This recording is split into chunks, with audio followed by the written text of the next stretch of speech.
This is what I want the new American English alphabet to sound and look like. A, B, D, E, F, G, H, I, G, K, L, M, N, O, U, P, R, C, T, T, V, W, Y, Z, L, R. Let's talk about the alphabet we have now. The American English alphabet, which is my native language, it's irrational. A, B, C, D, E, F, G. So what is wrong with our alphabet? There are more things wrong with it than are right. An alphabet is supposed to represent the individual sounds represented as letters that can be used to make words. So why do we have letters not well defined as to how they are supposed to sound, letters that don't contain the sound that they are supposed to represent, no standardized way to pronounce the letters, and letters that are not real letters? Let's go through the alphabet, starting with the consonants. The letter C is a duplicate letter. It either makes the K sound, such as in canon, or the S sound, as in cereal. Since the letters K and S are better defined, why don't we get rid of the letter C and just use K or S in its place? That will be letters K and C in the new alphabet.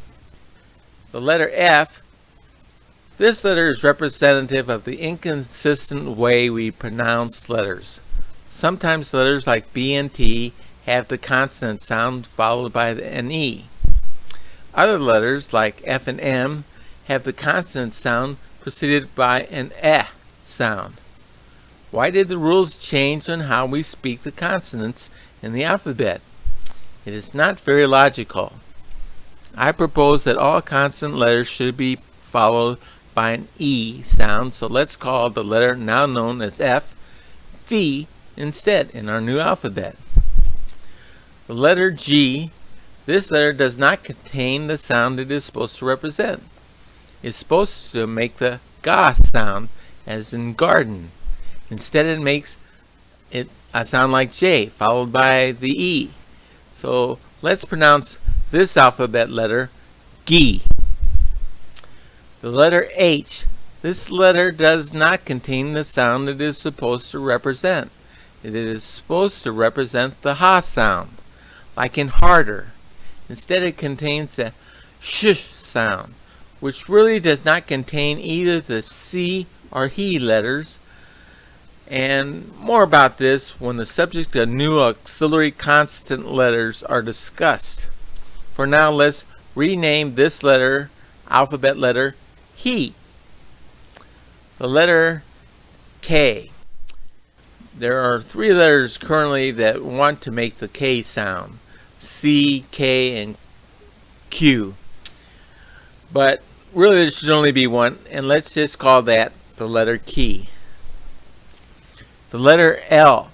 This letter does not contain the sound it is supposed to represent. It is supposed to make a la sound like in letter. Instead it contains the L sound. More about this when new auxiliary consonant letters are discussed. For now, let's rename this letter Li. Let's call M, me, and N, ni to be consistent in how letters are named. The letter Q is not a real letter. Anytime it is used, it is followed by the letter U, and together they make the sound qua. So why not just use the letters ki and we instead and get rid of Q? The letter R. This letter does not contain the sound it is supposed to represent. It is supposed to make the raw sound, such as in rich. More about this when the subject of new consonant letters are discussed. For now, let's call this the alphabet letter Re. Let's call S C to be consistent. The letter W does not contain the sound it is supposed to represent. It is supposed to make the W sound, like in water. So let's rename this letter the letter W. The letter X is not a real letter. Usually it makes the X sound, EKS, and sometimes the Z sound.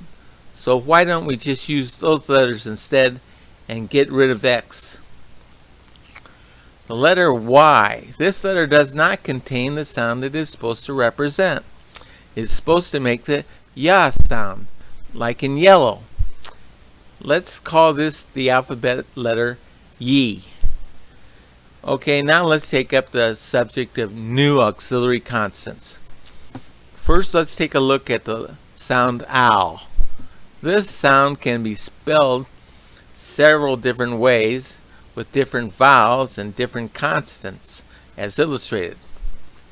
That is because there are no consonants that make this sound, and it is just by convention that we know how to say it. The consonant sound for OW is different than other consonants in that it needs a vowel sound to introduce it. Any vowel will do. I propose that we use a vertically flipped L to represent this letter. This letter can be used with any introductory vowel. We would use this letter to make words like ale, all, ow, wild, eel, L, boil, and child as examples. So that we don't confuse this letter with the current letter called L, which we have renamed Lee, let's call this the letter LE. The sound for R is very similar to the sound for OW.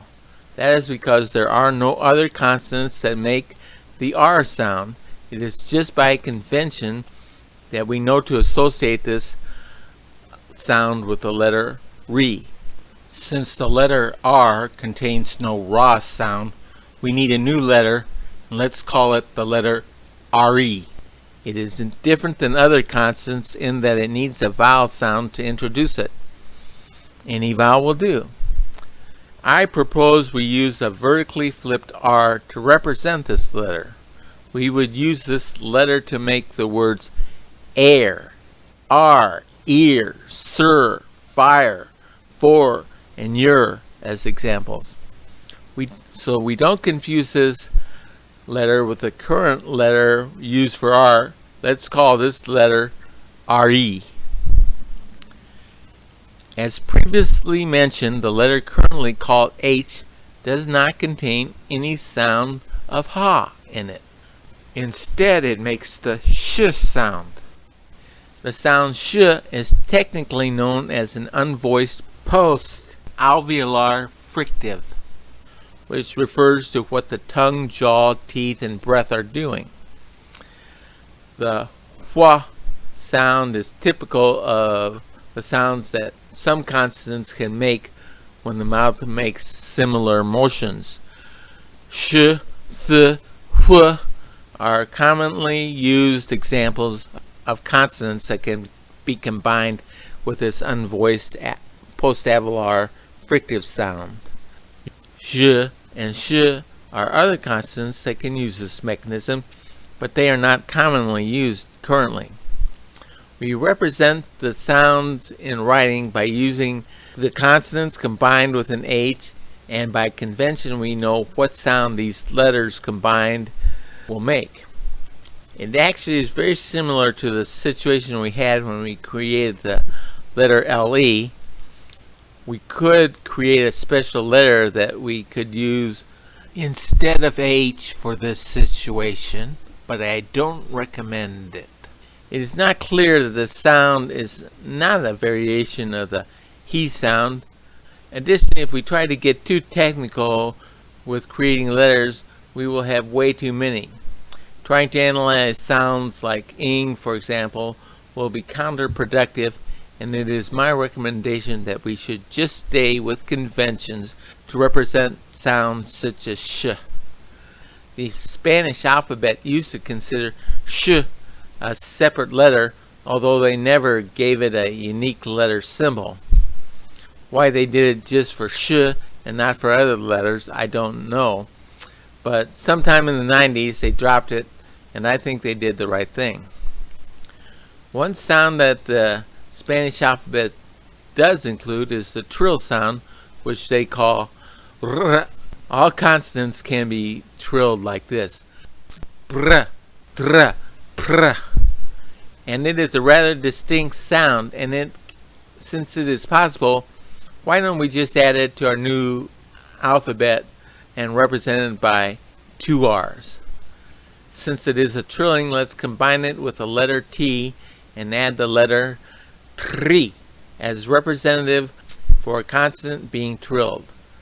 I am dreaming now that you are all thinking, adding the trilling sounds to the alphabet and going, that is a brilliant idea. Now let us consider vowels. The 5 vowels in the current alphabet do a lot of different sounds depending on how they are used. It is by convention that we know how to say them. There are so many confusing conventions as to how to spell words to make different vowel sounds. For example, the word keep uses 2 E's together to make a hard E sound, but the word look uses 2 O's together to make an sound. Another example, the word made uses a single A to make a hard A sound, but the word mayor uses the A to make an ah sound, and the word majestic uses the A to make an ah sound. For all 3 of these words, the sounds of the A in them could be interchanged depending on which way you want to pronounce the word. Who made these definitions of how vowels should be interpreted in different spellings? Why are we so stingy with the letters we use to represent the vowels? Just add vowel sounds to the alphabet and use them when we are spelling words to remove the ambiguity of how things should be spelled and pronounced when read.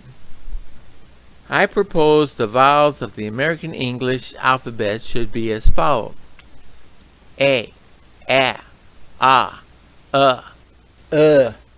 E, I, O, U. 11 total letters for vowels. I am proposing that instead of using any extra symbols for vowels, we should use dots over the vowels we have, like they do in German. They do this in German to indicate how the vowels should sound, and they call them umlauts. It is a good idea, and let's incorporate it in the American English alphabet. Here are some examples of the vowels used in words to connect the letters li to ki. A as in lake, a as in lack, as in lock, e as in leak, e as in lecture, I as in like, I as in lick, O as in local, U as in luke, as in luck, and as in look. The writer Isaac Asimov once wrote about the English language. The power of English comes from its blend of Teutonic and Latinate vocabulary. He also wrote in one of his essays, and this is from memory as I can't find it in a quick internet search, that English was evolving and changing quite nicely and had stopped making its nouns have sexes before grammarians got a hold of it. I guess he means grammarians kept it from evolving more and locked it into the non-phonetical language we have today. Still, we don't have to live with the mistakes of the past. We can decide to make our language better, easier to understand, more logical. We tell kids to sound words out when they are learning to read, but sounding out words does not work very well in English. All right, Johnny, sound out the letters to read the words. Illagik, toe, do, double York. Very good, Johnny. Where to start to make changes in the English language? I think a good starting point would be to have a better alphabet. People will want to use the new alphabet more and the old alphabet less. If people start using the new alphabet to phonetically spell things, it will make people using the old alphabet feel stupid and antiquated. Certain words can be pronounced exactly the same but be spelled differently. Let's examine the word seam and seam. The first spelling means the area where two things come together, such as where fabrics are sewed together, while seam means giving a certain impression or to suggest uncertainty. One thing that I would suggest is we could be using different words to represent different concepts. There are a lot of possible words that are unused. For example, consider the word seam as in two things coming together. Why don't we use a different word to represent that? I believe the word seb is available, and I know the word sebra is available. We can make a lot of words to remove ambiguity, and it would be no harder to remember the new extra vocabulary than it was to remember the difference in the meanings of the words that is necessary now. The only drawback I can see is that it'll take away from the material available for punsters, but we can live with that. Well, spread the idea around. Tell your friends. Start using the new alphabet the best you can when writing things. Make the idea your own. Does somebody want to develop a font for the new alphabet? Then after a grassroots movement sweeps over the country, the schools and governments will want to jump on the bandwagon.